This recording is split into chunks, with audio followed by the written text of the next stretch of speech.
12 के बाबर। नमस्कार, आपके साथ मैं हूं लावनी विनीत और आप देख रहे हैं जवाब तो चाहिए। जवाब तो आज उन्हें देना ही चाहिए जो लगातार ये कहते रहे हैं कि इस देश में मुसलमान सुरक्षित नहीं है। जवाब उन्हें जरूर देना चाहिए जो लगातार ये कहते रहे हैं कि इस देश में मुसलमानों का कोई मानवाधिकार नहीं है। और जवाब आज उन्हें भी देना चाहिए जिन्होंने कहा था एक बार कि इस देश के संसाधन पर पहला अधिकार मुसलमानों का है। ये तमाम बातें कहां जाकर टिकती हैं, ये राजनीतिक सिद्धांत किसका हो सकता है, इसका अंदाजा आप आसानी से लगा सकते हैं। आज इन बातों को दोहराने के पीछे एक वजह है। वजह यह है कि क्या कांग्रेस शासित राज्यों में या यूं कहें कि गैर बीजेपी शासित राज्यों में हिंदू सुरक्षित नहीं है। राजस्थान के 12 जिले में जो कुछ भी हुआ उसकी चर्चा आज कर लेनी जरूरी हो जाती है। 12 जिले के कस्बे से छबड़ा कस्बा है, वहां पर चाकूबाजी की घटना होती है। जिहादियों द्वारा 2 हिंदू युवकों को चाकू मारा जाता है। वो बुरी तरह से घायल हो जाते हैं, मरणासन तक पहुंच जाते हैं। लेकिन स्थिति देखिए, इसके बाद बिगाड़ने वाले स्थिति को और इस कदर बिगाड़ देते हैं कि पूरे के पूरे कस्बे में न केवल आगजनी और तोड़फोड़ होती है, हालात ऐसे हो जाते हैं कि हिंदुओं को अपने घर दुकान सब कुछ छोड़कर पलायन करना पड़ जाता है। और राजस्थान की सरकार, कांग्रेस शासित सरकार की चुप्पी कई सवाल खड़े करती है कि क्या एक बार फिर से तुष्टीकरण की राजनीति की ये तस्वीर हिंदुओं पर भारी पड़ रही है। क्या राजस्थान में हिंदुओं का कोई मानवाधिकार नहीं है? क्या राजस्थान में हिंदुओं को बचाने वाला कोई नहीं है? आज इसी पर हम करने वाले हैं खुलकर बड़ी बहस। लेकिन सबसे पहले हमारी स्पेशल रिपोर्ट के जरिए समझिए कि आखिर राजस्थान के 12 जिले के छबड़ा कस्बे में जिहादियों ने किस कदर हिंदुओं के खिलाफ खेला ये खूनी खेल।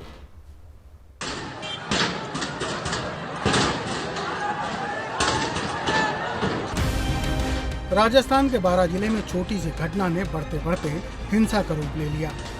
जिहादियों के हिंसक रवैये ने तमाम दुकानों को नुकसान पहुंचाया। मामला एक फल की दुकान से फल खरीदने को लेकर था। फल खरीदने वाला ग्राहक हिंदू था। उसकी गलती यह थी कि उसने कि जिहादी की दुकान से फल खरीदे। किसी बात पर दोनों में बहस हुई तो जिहादी ने अपने एक साथी के साथ ग्राहक पर चाकुओं से हमला कर दिया। घायल ग्राहक को बचाने के लिए कुछ लोग दौड़े तो उन्हें भी हिंसा का शिकार होना पड़ा। इसके बाद शुरू हुआ हिंसा का दौर। सभी जिहादी इकट्ठा हो गए और उन्होंने चुन चुन कर हिंदुओं की दुकानों को निशाना बनाया और आग लगाई। हमले के बाद मौके पर पहुंची पुलिस ने भीड़ को हटाने के लिए आंसू गैस के गोले छोड़े, लेकिन देर शाम तक जिहादी तांडव करते रहे और पुलिस और सरकारी वाहनों को नुकसान पहुंचाते रहे। हिंदू पक्ष आरोपियों की गिरफ्तारी की मांग कर रहा है। तनाव को बढ़ता देख 12 जिला कलेक्टर ने रविवार को शाम 4 बजे से छाबड़ा शहर में कर्फ्यू का आदेश जारी कर दिया है। 13 अप्रैल के शाम 4 बजे तक जिले में इंटरनेट की सेवाएं निलंबित रहेंगी।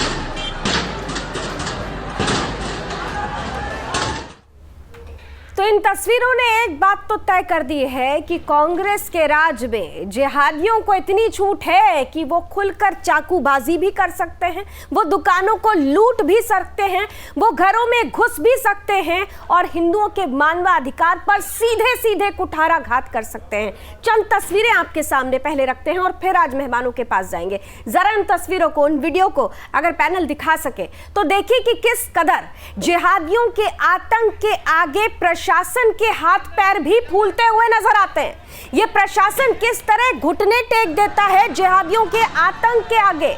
आंसू गैस के गोले तो छोड़े जा रहे थे, लाठीचार्ज भी की जा रही थी, बावजूद इसके जिहादियों ने इस कदर उत्पात मचाया, उपद्रवियों ने इस कदर आतंक मचाया कि तमाम दुकानों को हिंदुओं की जो दुकानें थी उन्हें अपनी दुकानें छोड़कर भागना पड़ा, अपने सामानों को वहीं छोड़कर भागना पड़ा। पब्लिक प्रॉपर्टी को किस तरह से नुकसान पहुंचाया गया, दुकानों को जला दिया गया, वहां पर बसेस को आग के हवाले किया गया, सड़कों पर घंटों तक तोड़फोड़ होती रही और प्रशासन पूरी तरीके से इन जिहादियों के आगे नाकाम साबित होता है। लेकिन इन जिहादियों का मनोबल बढ़ाने वाले हैं भी कौन, यह भी जरा सोचना, समझना और आकलन करना होगा। क्योंकि राजस्थान की सरकार में आपको याद होगा मुख्यमंत्री अशोक गहलोत ने कुछ महीनों पहले ही एक बयान दिया था कि इस देश में अल्पसंख्यकों के मानवाधिकारों की चर्चा करने वालों पर आरोप लगाए जाते हैं, लेकिन सच्चाई ये है कि उनका मानवाधिकार है कहां।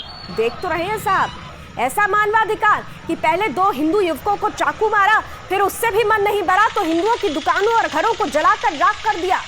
सवाल कई हैं और इन्हीं सवालों का जवाब चलिए लेने की कोशिश करते हैं। इस वक्त आइए वापस लौटते हैं। 2 खास मेहमान मेरे साथ जुड़ चुके हैं। स्वागत करती हूं, बीजेपी का पक्ष रखने के लिए जुड़ रहे हैं पूर्व विधायक बनवारी लाल सिंघल जी, बहुत बहुत स्वागत। और हमारे साथ जुड़ रहे हैं जाने माने राजनीतिक विश्लेषक हरगोविंद अरोड़ा जी। हरगोविंद जी, आपका भी बहुत बहुत स्वागत।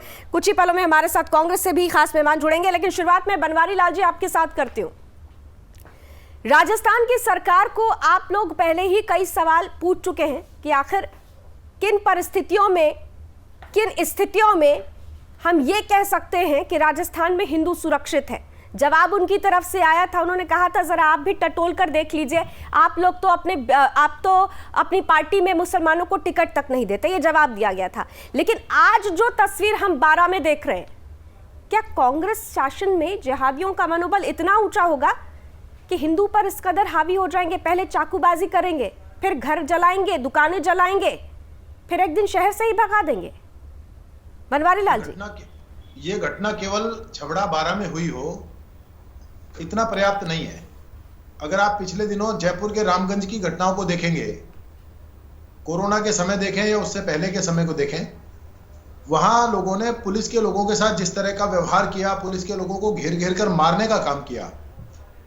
अभी इसके मात्र 4 दिन पहले अलवर की मैं घटना आपके सामने रखता हूं। जीपों में भर के, गाड़ियों में भर के मुस्लिम समाज के कुछ युवक अलवर की स्कीम नंबर 2 पॉश कॉलोनी है, बिल्कुल थिक पॉपुलेटेड एरिया है, वहां आते हैं और कुछ युवकों को जो हिंदू समाज के थे उनको इस कदर मारते हैं कि उनके हाथ पैर तोड़ के वहीं डाल के चले जाते हैं और उनकी गाड़ी को ऐसे तोड़ा जाता है जैसे किसी इस गाड़ी को कंडेम करना है, आज के बाद ये गाड़ी सड़क पर चलने लायक नहीं बचेगी जी। इसी तरह का और दूसरा कोई बयान है मेरा ये है। अभी मात्र 7 दिन पहले 12-13 वर्ष की बच्ची जो अलवर के रणजीत नगर कॉलोनी में अपने घर से 4 बजे दोपहर कुछ सामान लेने के लिए घर से निकली थी। उसके पास में कारखाना जो लकड़ी का चलता है, एक मुस्लिम का कारखाना है, उस कारखाने में काम करने वाले 2 युवक उस लड़की को हाथ पकड़ के उस कारखाने में ले गए। और जी बनवारी जी, आपकी ऑडियो में थोड़ी प्रॉब्लम हो रही है, मैं आपके पास लौटती हूँ दोबारा। निश्चित रूप से हरगोविंद जी, एक नहीं कई उदाहरण हैं और बात केवल राजस्थान की नहीं है। अगर हम उठाकर देख लें तमाम तस्वीरों को उन राज्यों की जहां पर गैर बीजेपी शासन है, जहां पर कांग्रेस का राज है, जहां पर वामपंथ है, यहाँ पर हम बंगाल की भी हम परिस्थिति देख रहे हैं, क्या यहाँ इन राज्यों में खास तौर से गैर बीजेपी शासित जो राज्य हैं वहां पर जिहादियों का मनोबल मजबूत करने के लिए क्या एक आधार पहले से ही तय हो जाता है? इसीलिए ऐसी तस्वीरें सामने आती हैं जो 12 से आ रही है। हरगोविंद जी, देखिए, आपके इस कथन से मैं बिल्कुल सहमत हूं कि केवल ये घटना या परिस्थिति कमोवेश केवल राजस्थान या 12 में नहीं है। थोड़ा मूल जड़ देखिए, 1947 का विभाजन, माँ भारती के टुकड़े कर दिए गए, इनको 3 राष्ट्र मिल गए। क्या था? केवल साथ नहीं रहना था, विचार नहीं मिलते थे, हम ये भाई थे, हम चारा थे, उसी भाईचारा को निभाया जा रहा था। और उसके पश्चात भी आज भी केवल पूरे विश्व में एकमात्र हिंदुओं का देश होते हुए आज भी वहाँ हिंदू सुरक्षित नहीं है। वो अपनी सुरक्षा को और अपने भविष्य को लेकर चिंतित है।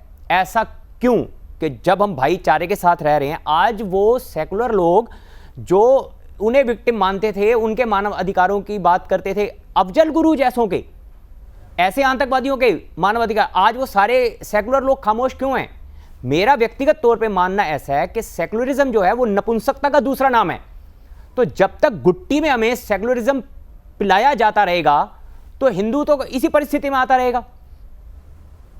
और ये पूरे भारतवर्ष में अब एक फितरत एक ऐसी बन गई, हम कहीं भी शांति की बात करने जाएं, लेकिन दूसरी ओर से तो हमेशा ही अशांति की बात की जाएगी। अब अल्पमत में षड्यंत्रकारी, बहुमत में आप आक्रमणकारी। तो जहां अल्पमत में आपके 4 घर हैं तो आप षड्यंत्रकारी हैं, जहां आपके अधिक घर हुए तो लोगों को वहां से घर बेचकर क्यों जाना होता है? तब हमारा भाईचारा कहां जाता है?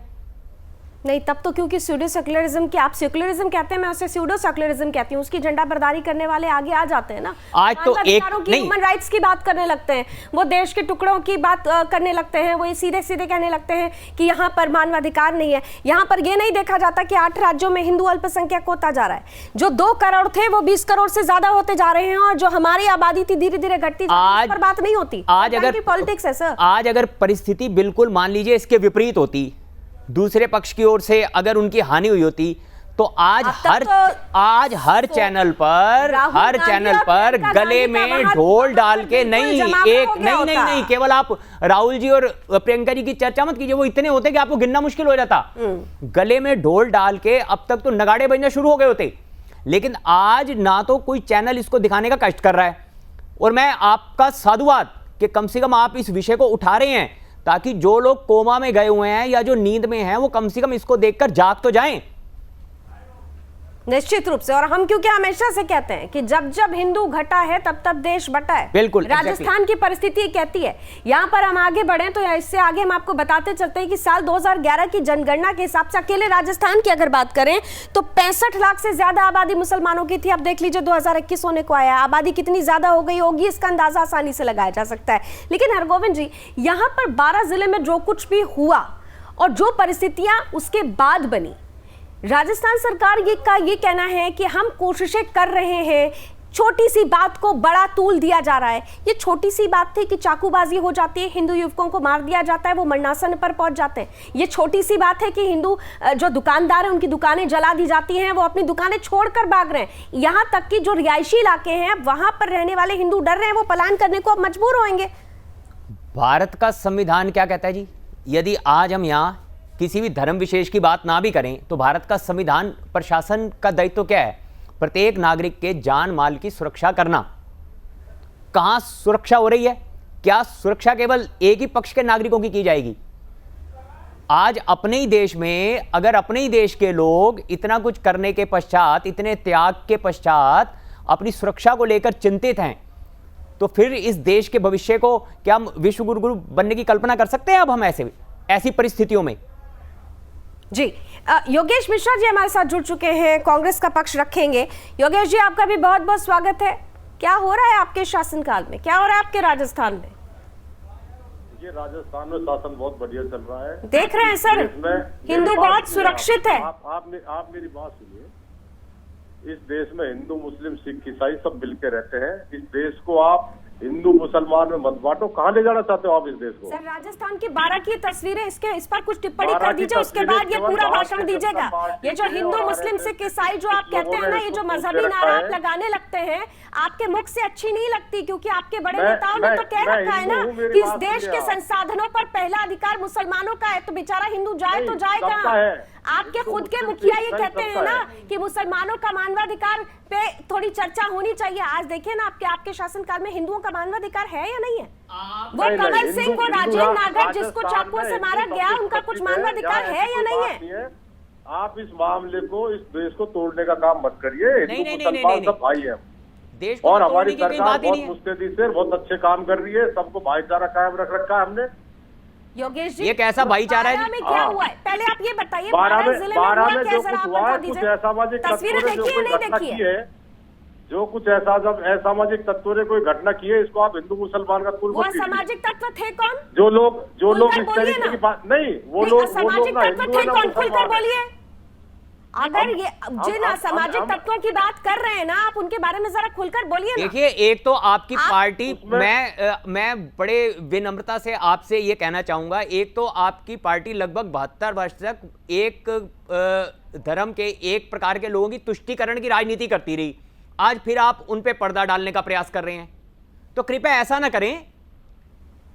आपको राजनीतिक रूप से भी इसकी हानि हो सकती है। ठीक है, और सब एक सेकंड जरा योगेश जी जरा बता दीजिए, तो जिन असामाजिक तत्वों की आप बात कर रहे थे उनके बारे में जरा खुलकर बोलिए। वो जो शांति दूत हैं उनके बारे में जरा खुलकर बोलिए। तो मैं आपको बता रहा हूँ, कुछ लोग बीजेपी के और आरएसएस के मुसलमान के भेष में वहाँ दंगा भड़का रहे हैं और इस प्रदेश में अराजकता फैलाने की कोशिश कर रहे हैं। ऐसे लोगों से सतर्क रहो और इस देश को तोड़ो मत। आपके राज्य के पुलिस की रिपोर्ट है कि समीर और आरिफ नाम के दो लड़कों ने कमल सिंह और राजेंद्र नागर पर चाकूबाजी की, उनको चाकुओं से गोदा, उनको मरणासन तक पहुंचाया। ये शांति दूत आपके शासनकाल में, आपके राज के शासन में है सर। जिन शांति दूतों के बारे में आप बोलने से डर रहे हैं ना, अगर किसी ने ऐसा किया तो उसकी जांच हो जाएगी। भाई साहब, आप अपनी नाकामी छुपाने के लिए किन्हीं संगठनों को बदनाम करेंगे, और अगर उसमें आरएसएस के लोग थे, बजरंग दल के लोग थे, या संविधान ऐसा हिंदू मुस्लिम सिख बिल्कुल, अगर संविधान ऐसा है तो जिन लोगों ने ऐसी कार्रवाई की, अगर वो आरएसएस के लोग थे, आपने उनको बेपर्दा क्यों नहीं करा? हासिल कर ली। आप अपनी नाकामी छुपाने के लिए हिंदू मुसलमान के नाम पर मतलब लोग भेष बदल कर आ गए, और आपका पुलिस प्रशासन इतना निकम्मा था तो भेष बदले लोगों को बेपर्दा न कर सका। इस देश के संविधान में सबको यहाँ रहने का हक है। एग्जैक्टली, बिल्कुल, सबको हक है। इस देश के क्या आप वो हक सबको दे पा रहे हैं? इस देश के संविधान में सबको हक है, किसको ज्यादा हक है, किसको कम है हक है, जरा ये भी बता दीजिए। देश के संविधान पर आप लोग बड़ी टीका टिप्पणी कर रहे हैं, तो देश के संविधान का, एक सेकेंड अरोड़ा जी, देश के संविधान का हवाला देकर ही तो कहा था ना डॉक्टर मनमोहन सिंह ने कि इस देश के संसाधनों पर पहला अधिकार मुसलमानों का है। देश के संविधान का हवाला देकर ही आपको याद होगा कि इस देश के पूर्व उपराष्ट्रपति हामिद अंसारी ने क्या कहा था कि मुसलमानों का यहाँ पर मानवाधिकार नहीं है, मुसलमान सुरक्षित नहीं है। इस देश के संविधान का हवाला देकर ही 10 जनपद से हर रोज कहा जाता है कि मुसलमान सुरक्षित नहीं है। संविधान को, जिस कस्टोडियन बॉडी की आप बात कर रहे हैं, संविधान को तो आप लोगों ने अपनी सहूलियत के हिसाब से डिफाइन करना शुरू कर दिया है। नहीं, आप लोग इस तरीके की बातें करके इस देश को तोड़ने का काम मत करिए। इस देश में हिंदू मुसलमान के नाम पर अब आपको सत्ता नहीं मिलेगी। सर मैं तो सत्ता थोड़ी मांग रही हूँ, मैं आपसे सवाल पूछ रही हूँ। पहली बात let me clear you Yogesh ji, थोड़ा सा क्लियर हो जाइए। मुझे लगता है कि थोड़ा कंफ्यूजन हो गया। सत्ता इस देश की जनता को नहीं चाहिए, देश की जनता को सत्तासीन वो व्यक्ति चाहिए जो बराबरी रखे, जो बहुसंख्यक को बहुसंख्यक माने और अल्पसंख्यक को अल्पसंख्यक माने। आज आपके देश में ही, मैं अकेले आपके राजस्थान की बात करती हूँ, कितनी प्रतिशत आबादी हिंदुओं की है जरा बता दीजिए। सरकार तो आपकी ना, नहीं, अब आप मुझे बताइए। आइए लॉजिकल बात करते हैं, इधर उधर की बात नहीं करेंगे, लॉजिकल बात करते हैं। हिंदुओं की आबादी राजस्थान में कितनी है सर, और मुसलमानों की आबादी कितनी है, जरा बता दीजिए। बताइए ना सर। मुसलमान इस देश में, इस प्रदेश में लगभग 80 लाख है, और हिंदू लगभग 6.5 करोड़ है। 95 लाख। दिल पर हाथ रख के सर, जरा दिल पर हाथ रख के सच बोलिएगा सर। ब्राह्मण भी हूँ, मैं हिंदू भी हूँ जी। अच्छी बात है, ये तो गर्व की बात है आपके लिए। मैं चोटी भी रखता हूँ, मैं मेरे घर में गाय भी पालता हूँ। बहुत अच्छी बात है सर, आप गौ सेवा करते हैं, आप बहुत अच्छा काम करते हैं, बहुत अच्छा काम करते हैं, आप गौ सेवा करते हैं। लेकिन गौ सेवा करते करते जरा अपनी आत्मा से पूछिए कि जो बातें आप कह रहे हैं वो सच है या नहीं है। मैं दिल पे हाथ रख के कह रहा हूँ, जिन लोगों ने इस देश को हिंदू मुसलमान के नाम पर बांटकर सत्ता हासिल करने की कोशिश कर रहे हैं, अब उनकी इस देश का हिंदू भाई भी मुसलमान भाई भी देखिए आप फंस रहे। बांटा तो आपने ही था, शुरुआत तो आप ही से हुई थी, और आज आप कहाँ का कहाँ ले जा रहे हैं। बनवारी लाल जी कुछ कहना चाह रहे हैं? बनवारी लाल जी हमारे साथ जुड़ चुके हैं। बनवारी लाल जी जल्दी से जवाब दीजिए, तो मैं हरगोविंद जी के पास जाऊंगी। बनवारी लाल जी चाहता हूं योगेश जी का स्वागत करना चाहता हूं। इनसे जरा आप ये पूछ लीजिए, अलवर में 4 दिन पहले मात्र एक हिंदू लड़की जाटव समुदाय से थी, जाटव समाज से थी, उसको 2 युवक उठाकर ले गए, 12 वर्ष की बच्ची को। आज तक ना किसी समाचार पत्र में आया है, एक चैनल मात्र पे आया था। उसके बाद अब तक इन्होंने क्या कार्रवाई कराई? अभी कल परसों घटना हुई है, इससे पहले अगर इनसे बात करेंगे तो मूसाखेड़ा एक गांव है हमारे यहाँ, वहां 3 सिख भाइयों को मुसलमानों के द्वारा 2005 में बुरी तरह विभत्स हत्याकांड करके मारा गया था। आजादी से अब तक ऐसी घटना नहीं हुई। उसमें उन मुसलमानों का तो पुनर्वास कितनी जल्दी हो गया, और हुसैपुर गांव में एक जाटव के द्वारा गोली चलाने से एक मुसलमान की हत्या हो गई थी। उसके बाद वो जो जाटव लोग हैं वो आज तक 2012 से अब तक उस गांव में वापस पैर नहीं रख पाए हैं। उनकी जमीनें बर्बाद की, उनके परिवार बर्बाद किया, उनका सब कुछ बर्बाद किया। ये हमारे आदरणीय योगेश जी जो कांग्रेस के जिलाध्यक्ष हैं, ये कांग्रेस की भाषा बोल रहे हैं, ये हिंदू की भाषा ही नहीं बोल रहे। गाय पाल रहे तो बहुत अच्छी बात है, गाय पाल रहे, गाय पालना तो हर हिंदू का धर्म है, हर मुस्लिम का धर्म है, देश के हर नागरिक का धर्म है। लेकिन अलवर के चारों तरफ, राजस्थान के चारों तरफ जिस तरह से मेवात का जाल फैला हुआ है, अलवर के चारों तरफ जिस तरह से मेवात का जाल फैला हुआ है, ये आने वाले समय के लिए अच्छे संकेत नहीं है। या तो जागना पड़ेगा, हिंदू के नाम पर जागना पड़ेगा, क्योंकि हम किसी दूसरे के अधिकार को वंचित नहीं कर रहे उसको, लेकिन अपने अधिकार की लड़ाई हमको लड़नी पड़ेगी। हम हिंदू लोग हिंसक नहीं है, लेकिन ये भी समझना पड़ेगा कि हम नपुंसक नहीं है। अगर हम पर बात आएगी तो हम बराबर से जैसी भी जरूरत पड़ेगी वैसे अपने अधिकारों की सुरक्षा और अपने हिंदू भाइयों की सुरक्षा करने के लिए जो करना पड़ेगा उसको करेंगे। ये कैसी बात करते हैं? ऐसी बातों से काम चलने वाला नहीं है। इनको क्या अलवर की भयावह स्थिति नहीं दिख रही? इनको राजस्थान की भयावह स्थिति नहीं दिख रही? आप दोनों के इस आरोप प्रत्यारोप में हरगोविंद जी एक बात तो तय हो गई है। ठीक है योगेश जी, मैं आती हूँ आपके पास ही आऊंगी। हरगोविंद जी, एक बात तो तय हो गई, अधिकारों की जब लड़ाई की बात आती है और अधिकारों की बात होने लगती है तो सामंजस्य देखा जाता है। सामंजस्य देखा जाता है उस आबादी और धर्म और उसको दी जाने वाली सहूलियतों के बारे में, लेकिन वो सामंजस्य जहां पर बीजेपी शासित जो राज्य नहीं है, खासतौर से अगर आज हम राजस्थान की ही बात करते हैं अकेले, क्या वो सामंजस्य आपको नजर आता है? जिस मल्टी प्रोंग एक्शंस की बात लगातार गहलोत सरकार करती रही, वो मल्टी प्रोंग एक्शंस किसके लिए ज्यादा होते रहे? वो तो हमने बीते कुछ समय में देख ही लिया है, उनकी प्रतिक्रियाओं से, उनके बयानों से। तो फिर किस हिसाब से कहा जा सकता है कि सामंजस्य है? और अधिकारों की बात योगेश मिश्रा जी जो दावा कर रहे हैं, देखिए मेरे बंधु योगेश जी, इन्होंने एक बड़ी विचित्र बात की। प्रशासन का, सरकार का दायित्व होता है, मुख्यमंत्री उस प्रदेश का मुखिया है, उसके लिए सभी लोग बराबर। योगेश जी मैं ठीक कह रहा हूं? ऐसा ही आप भी मानते हैं? हमारे के सभी एक मिनट योगेश जी प्लीज, आपको वक्त मिला, मैं केवल इतना पूछ रहा हूं, आप मेरी इस बात से सहमत है ना? आप इस बात को मानते हैं ना कि सरकार के लिए तो हिंदू मुस्लिम सिख ईसाई सभी बराबर हैं, उनको तो सबके लिए काम करना है। लेकिन योगेश जी आप यदि ऐसे शब्द बोलते कि जिन लोगों ने ऐसी हरकत की हम उनके खिलाफ सख्त से सख्त कार्रवाई करेंगे ताकि प्रदेश में या देश में ऐसी मिसाल जाए, दोबारा ऐसी घटना ना हो। लेकिन आप जिस तुष्टीकरण के रास्ते पे चलते हुए उसको इतना अपग्रेड कर गए तुष्टीकरण को कि आज आप उन पे पर्दा डालते हुए बोल रहे हैं कि बेस बदलकर संघ के और बजरंग दल के लोग थे, उन्होंने ऐसा कर दिया और हम मूर्ख दर्शक बने रहे। तो यदि आप लोग इतने, आपका प्रशासन नालायक है, वो किसी काम के नहीं है, तो आप लोग छुट्टी कीजिए ना, घर बैठिए आप लोग। जब नागरिक को सुरक्षा देने में आप लोग सक्षम नहीं है, उसके जान माल की हिफाजत करने में आप सक्षम नहीं है, तो आप लोग घर बैठिए। आप अपनी नाकामी का, आप अपने निकम्मेपन का, आप अपनी मूर्खता का ठीकरा दूसरे संगठनों पे नहीं फोड़ सकते आप। और बड़े विचित्र शब्द आपने कहे। अच्छा जी, मैंने बोलना कम कर दिया, अब आप अपनी तर्क की बात कीजिए। योगेश जी चलिए जवाब भी दे दीजिए, जवाब दे दीजिए। और जब चलिए एक छोटा सा ब्रेक मुझे लेना पड़ेगा, ब्रेक के बाद लौटेंगे तो जरा बताइएगा कि कमल सिंह और राजेंद्र नागर जो घायल हुए हैं, जो अस्पताल में भर्ती हैं, जिनके परिवार वाले ये उम्मीद कर रहे थे कि सरकार का कोई प्रतिनिधि वहां पहुंचे उनसे मिलने के लिए, क्या कोई प्रतिनिधि अभी तक पहुंचा है क्या? मुख्यमंत्री की बात तो मैं छोड़ ही देती हूँ, सिर्फ इतना बता दीजिए कि क्या सरकार का कोई प्रतिनिधि पहुंचा है। एक छोटा ब्रेक लेते हैं, ब्रेक के बाद लौटते हैं तो आपके पास आती हूँ। छोटा सा ब्रेक।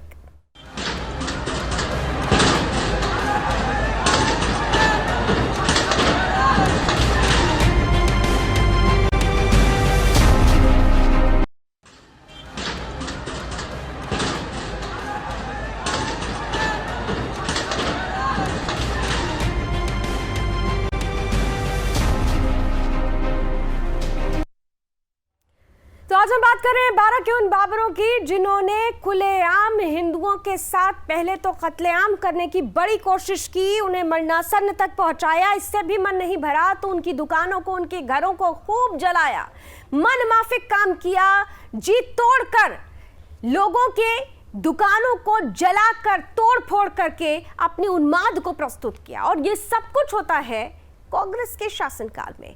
कांग्रेस की शय पर अगर कहा जाए कि जिहादियों को इतनी छूट मिल रही है तो ये कहना गलत नहीं होगा। आज इसी पर हम कर रहे हैं चर्चा। एक बार फिर से जरा अपने पैनलिस्ट के पास चलते हैं। पैनलिस्ट के पास जाने से पहले जरा उन तस्वीरों को एक बार फिर से दिखा देते हैं। बहुत सारे दर्शक हैं जो ये जानना चाह रहे होंगे कि आखिर हुआ क्या है। तो आपको बता दें कि राजस्थान के 12 में छबड़ा कस्बा है जहां पर समीर और आबिद नाम के दो जिहादियों ने कमल सिंह और राजेंद्र नामक दो लोगों को पहले तो चाकू मारा। चाकू मारने की वजह से वो मरणासन की स्थिति पर पहुंच गए। जब इसका विरोध हुआ तो इन्हीं जिहादियों ने एकजुट होकर किस कदर पूरे छबड़ा कस्बे को आतंक की फैक्ट्री में तब्दील कर दिया।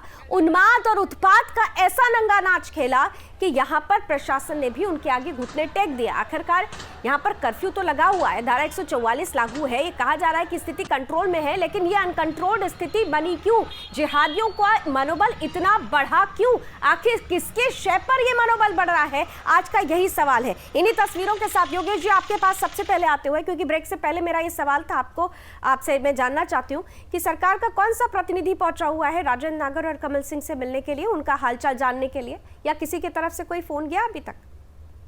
हमारे कांग्रेस पार्टी के वहां के वरिष्ठ नेता इस मामले में उनसे मिल रहे हैं। सरकार ने प्रशासन को हिदायत दे दी है कि जिस भी व्यक्ति ने इसमें इसकी सही जांच करे और जो भी इसमें दोषी है उसके खिलाफ कार्रवाई करे। Sir, not a single person, not a single person गए हैं। आप बड़े नेता तो छोड़िए, जानने का हाल जानने की भी कोशिश नहीं की। उन दोनों के परिवार की महिलाएं डरी हुई हैं। वो ये कह रही है कि अब हम यहाँ रहना नहीं चाहते, हमें डर लगता है कि हमारे बच्चों का क्या होगा। ये है सच्चाई। सच्चाई से मुंह मत मोड़िए बनवारी लाल जी। योगेश मिश्रा जी ने तो सच्चाई से मुंह मोड़ लिया। बनवारी लाल जी, जब आपको यही करना है तो आपको मुझे देंगे जब इनको सच्चाई का पता होगा। मेरे बड़े भाई से ये पूछो, कौन कौन से नेता, स्थानीय छोटे भैया नेता कौन कौन से गए? उनका नाम रामलाल था, श्यामलाल था, घनश्याम लाल था, दीनदयाल था, योगेश कुमार था, जितेंद्र सिंह था या टीकाराम था। कोई वहां का स्थानीय नेता जो छुटभैया भी हो, वो भी उनके घर तक जाके सारे लोग गए। पुलिस प्रशासन जांच कर रहा है के सामने बैठ के ये कह देना गैर जिम्मेदाराना पूर्ण काम लग रहा है मुझे आदरणीय योगेश जी मिश्रा का। क्या हमारे लोग बनवारी जी भाई साहब मिल रहे हैं? उनका चेहरा है, उनका कोई नाम है, उनकी कोई आइडेंटिटी है, कोई नहीं मिल रहा। ऐसी घटनाओं में ये सब लोग पीछे हो जाते हैं। मैं आपको कह रहा हूं, अभी अलवर में मात्र 5 दिन पहले जिस बच्ची को घसीट के सड़क से ले गए, उसके घर पे जाके कौन मिला? कांग्रेस का आदमी। नाम बताइए योगेश जी। इन्होंने किस पुलिस के अधिकारी से बात की? सरकार का कौन नुमाइंदा उनके घर या अस्पताल में गया? मैं गया था। उस लड़की का जब वहां पंचनामा हो रहा था, उसका जब मेडिकल जांच हो रही थी, तब मैं वहां गया था। कितना परिवार भयभीत था ये मैंने देखा है। उसके बाद हमारी पार्टी के और लोग भी गए हैं। ये कांग्रेस के लोगों ने सदैव धार्मिक उन्माद फैलाने की बात की और धार्मिक उन्मादियों का साथ दिया है। अलवर में अगर आप देखेंगे तो चारों तरफ जो स्थिति बनी है, उस स्थिति को इन लोगों का सपोर्ट होता है। अगर इनका कांग्रेस का मतलब यही है, धार्मिक उन्मादियों का मतलब है कांग्रेस का राज हमारा भी था ना। इन धार्मिक उन्मादियों की हिम्मत होती ना इस प्रकार के उत्पाद करने की। अभी मात्र 3 दिन पहले की बात है। मैं आपको बता रहा हूँ, इतना बुरी तरह से मारपीट की है, एक जरा सी भी कोई सुरसुराहट तक नहीं है इन कांग्रेस के लोगों की तरफ से। ठीक है, जरा योगेश जी जवाब दे रहे हैं, उनका जवाब सुन लेते हैं, फिर मैं हरगोविंद जी के पास जाती हूँ। योगेश जी जवाब देना चाहेंगे? आप जवाब दे रहे थे कुछ। हाँ, मैं जवाब दे रहा हूँ। जो 2005 की मूसाखेड़ा की घटना की आपने बात करी, उसमें वह भारतीय जनता पार्टी का रास्ता तो 2005 में राजस्थान में। और इस देश में हिंदू मुस्लिम सिख ईसाई सब भाई है, आपस में मिलकर रहना चाहते हैं। आप लोग हिंदू मुसलमान की बात करके सत्ता हासिल करना चाहते हो, ये चीज आपकी कामयाब नहीं होगी। हमारे ये उस पार्टी के प्रतिनिधि बोल रहे हैं, ये उस पार्टी के प्रतिनिधि बोल रहे हैं जिनकी पार्टी का आधार ही राजनीतिक सिद्धांती तुष्टिकरण की राजनीति रहा है। वाह सर, ये योगेश मिश्रा की व्यक्तिगत राय तो मैं मान सकती हूँ, लेकिन जिस राजनीतिक पार्टी को आप रिप्रेजेंट कर रहे हैं, उनका राजनीतिक सिद्धांत देश ही नहीं दुनिया ने भी देखा है। हरगोविंद जी, महत्वपूर्ण यहाँ पर यह हो जाता है, किसी भी परिस्थिति को जहां पर मुस्लिम जैसे ही ज्यादा होते हैं, विशेष वर्ग ज्यादा होने लगता है, हिंदुओं के लिए वहां मुश्किलें खड़ी हो जाती है। एक पूरा इकोसिस्टम तैयार हो जाता है उन्हें परेशान करने के लिए, उनके लिए विपरीत और प्रतिकूल परिस्थिति बनाने के लिए। लेकिन उस इकोसिस्टम को सपोर्ट देने वाले, उसका सुपरविजन करने वाले जब ऐसी टीका टिप्पणी करें, जब एक रास्ते पे सहूलियत जहां पर दिखती हो वहां उस तरफ तो जाने की कोशिश करते हैं, दूसरी तरफ से बिल्कुल मुंह मोड़ लें, तो आखिर हिंदू जाए तो जाए कहां ऐसी परिस्थिति में? देखिए, बिना शय के तो कोई जेब भी नहीं काट सकता, इतनी बड़ी बात। और अभी हमारे कांग्रेस के मेरे मित्र जो प्रवक्ता हैं, इन्होंने कहा कि वो कुछ असामाजिक तत्व थे, 1-2 लोग ऐसी घटना करते हैं। 1-2 लोग ऐसी घटना करते हैं, एक भीड़ कहाँ से आ जाती है? सुनियोजित ढंग से। और यदि वो भीड़ आ जाती है तो जहाँ से लाउड स्पीकर से या उनके कोई प्रतिनिधि या उनको जो लोगों को वो मानते हैं, क्या एक व्यक्ति ने भी आकर शांति की अपील की? नहीं, 2 हाथ से ताली बजती है। क्योंकि ये हमारा ना गुलिस्तान, ये हमारा देश बहुत मेहनत से बना, यहाँ बस एक ही उल्लू काफ़ी है बर्बाद गुलिस्तान करने को। हर शाख पे उल्लू बैठा हो, अंजामे गुलिस्तां क्या होगा। तो एक शांति से रहने वाला पक्ष, दूसरा पक्ष, दोनों अगर शांति से रहें तभी देश विकसित होगा। अब आप कुछ वर्ष पूर्व देखिए, गुजरात गुजरात गुजरात पूरे विश्व में, और इन लोगों ने बहुत शोर मचाया, गुजरात गुजरात गुजरात। क्या था? गोधरा का जिक्र क्यों नहीं हुआ? ना गोधरा होता ना गुजरात होता। उस गोधरा एक एक्शन था, उसका रिएक्शन गुजरात था। यानी यहाँ पर आप कहते हैं कि रिएक्शन की चर्चा होती है लेकिन एक्शन की चर्चा नहीं एग्जैक्टली होती। क्योंकि Action ऐसे लोग उन पे पर्दा डालते हैं। कर्टन एक्शन की चर्चा कोई नहीं करता। अभी चर्चा की शुरुआत पे ही रिएक्शन की चर्चा हो जाती है। योगेश मिश्रा जी, ये तो सच्चाई है। रिएक्शन तो देख लिया गया। रिएक्शन जब रामनवमी के जुलूस पर पत्थरबाजी हो रही थी तब तो पूरी तरीके से किसी ने कुछ नहीं बोला था, लेकिन उसके अगेंस्ट जब रिएक्शन दिया गया तो उस पर आप लोगों ने खूब चर्चा की और आपने कह दिया था कि यहाँ गुंडागर्दी हो रही है, हिंदू गुंडागर्दी फैलाने की कोशिश कर रहे हैं। ऐसा क्यों होता है? आपको एक्शन नहीं दिखाई देता, रिएक्शन पर आप लोग बड़ी जल्दी एक्ट करते। अब मैं बोलूं जी योगेश जी, आप ही से मेरा सवाल है। अब एक बार मैं बोलूं तो आप प्लीज कृपया प्लीज तो मत बोलना जी चलिए, मैंने दिया आपको 30 सेकंड्स अनइंटरप्टेड, क्लियर करिए। आप सुनिए। जी सर बोलिए। देखिए, मैं जहाँ रहता हूँ अलवर में, हम हिंदू मुस्लिम सिख ईसाई सब मिलकर रहते हैं। राजस्थान में सब मिलकर रहते हैं। भारतीय जनता पार्टी के लोगों का सत्ता हासिल करने के लिए एक सूत्री कार्यक्रम है, हिंदू और मुसलमान को लड़ाओ, आपस में बांटो। ये जो हुआ है किसने करा है सर? ये चीजें आपकी, ये क्या हुआ है सर? अब इस देश का हिंदू मुसलमान। योगेश जी, आपको 30 सेकंड अनइंटरप्टेड दिया था, लेकिन योगेश जी आपने पूरी चर्चा में, योगेश जी आपने पूरी चर्चा में मैं कह रहा हूँ घाव पर मरहम रखने वाली कोई बात ही नहीं की। उसको सजा मिलेगी। अगर आप कह रहे हैं सभी भाई मिलकर रहते हैं, आपने पूरी चर्चा में घाव पे मरहम रखने वाली, आप एक जिम्मेवार पार्टी के, सत्ताधारी पार्टी के प्रवक्ता हैं, आपने जिम्मेवारी वाली कोई बात ही नहीं की। आप कम से कम ऐसा कहते हैं हम दोषियों पर सख्त से सख्त कार्रवाई करेंगे। आप तो बार बार एक ही बोल रहे हैं जी, उन्होंने किया उन्होंने किया उन्होंने किया। बांटना चाहते हैं, कहां ले जाना चाहते हैं देश को? आप केवल इस ठर्रे से बाहर आइए कि देश को कौन बांट रहा है। प्रशासन का डंडा आपके हाथ है। प्रशासन बहुत अच्छा काम कर रहा है, जिसने गलत काम किया योगेश मिश्रा तो पकड़े ना दोषियों को। किसने रोका है आपको? किसने रोका है आपको? क्यों नाराजक तत्वों के खिलाफ कार्रवाई मत करिए? किसने रोका? इनको विरोधी दल ने रोक सरकार रखा है। तो आपकी है ना, इनके प्रदेश में आपको तो विरोधी किसी दल ने ने रोका ज्यादा नहीं मजबूत है। है। जाइए और कार्रवाई करिए। कार्रवाई करने से क्यों घबरा रहे हैं आप लोग? और इसमें कोई दो राय नहीं है बनवारी लाल जी, इसमें कोई दो राय नहीं है। अगर कल को जो लोग विक्टिम हैं उन्हीं पर मुकदमा दर्ज हो जाए, जैसा कि दिल्ली दंगों में हुआ था, तो ये कोई अतिशयोक्ति नहीं होगी, ये कोई नई बात नहीं होगी। दिल्ली दंगों में हम देख चुके हैं किस तरह बेकसूर हिंदुओं को, जो कि पीड़ित थे, उन्हें ही दोषी बना दिया गया। यहाँ पर भी कुछ ऐसा हो सकता है बनवारी लाल जी? कांग्रेस अपने वोट बैंक के रूप में इस मुस्लिम समाज को देखती है, और उस मुस्लिम समाज को वोट बैंक के रूप में प्रयोग करने का, उपयोग करने का जो कांग्रेस का जो सोच है, उसके कारण से हिंदू मुस्लिम सिख ईसाई की बात तो करते हैं, लेकिन अगर हिंदू पर हमला कोई मुसलमान करता है तो उसके पक्ष में खड़े होने की हिम्मत कांग्रेस के लोगों की नहीं होती। मैं आपको स्पष्ट बताना चाहता हूं, गोपालगढ़ भरतपुर जिले में पड़ता है, मस्जिद से गोलियां चली हिंदुओं पर, पुलिस के ऊपर गोलियां चली, पुलिस के लोगों ने जान बचाने के लिए अपने आप को इधर उधर गड्ढों में कूद के बचाया।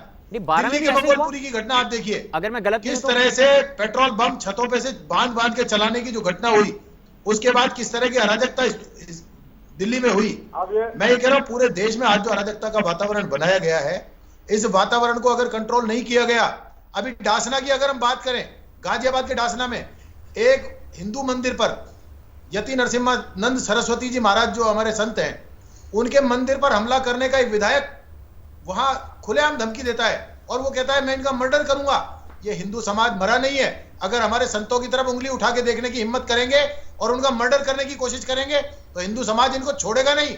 किसी भी स्थिति में ये समझ ले, अगर ये इकट्ठा होकर हमला करने की कोशिश करते हैं तो हम लोग इकट्ठा होकर इनका मजबूती से मुकाबला करके इनको मुंह की खिलाने की हिम्मत भी रखते हैं। इस तरह से अगर इस आजाद हिंदुस्तान में, आज इस प्रकार से स्वतंत्र भारत में ये जिस प्रकार से अपना राज समझ रहे हैं, लेकिन बनवारी लाल जी सवाल तो आपसे भी पूछूंगी मैं, बनवारी लाल जी सवाल तो मैं आपसे भी पूछूंगी कि जब कभी भी चुनाव आता है तो जो बातें आज योगेश मिश्रा कह रहे हैं वही बातें शब्दों में पिरोकर आप लोगों की तरफ से भी नजर आने लगती है।